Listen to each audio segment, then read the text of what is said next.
আজকে আমাদের কর্মসূচি আমাদের যে দেয়াল লেখন আমাদের 26শে বিধানসভা ভোটে আমরা আজ থেকে সোনামুখী ব্লকে বিভিন্ন জায়গায় শুরু হয়ে গেছে। আমরা ধানসিংহ অঞ্চলে আজ থেকে আমরা শুরু করলাম। দেওয়াল লিখনের মধ্য দিয়ে বা সাধারণ মানুষদের যারা আপনার ধানসিংহ পঞ্চায়েত এবং সোনামুখী বিধানসভা এলাকায় সাধারণ কর্মী থেকে শুরু করে সাধারণ মানুষ কি বার্তা দেবেন?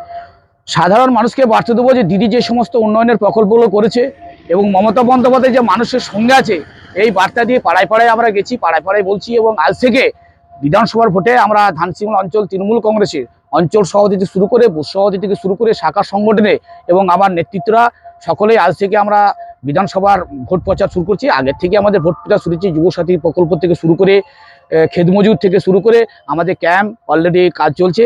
আর আসলে তৃণমূল কংগ্রেস আমাদের 365 দিনেই মানুষের পাশে থেকে কাজ করে। এটা মমতা বন্দ্যোপাধ্যায় অভিষেক বন্দ্যোপাধ্যায়ের নির্দেশে।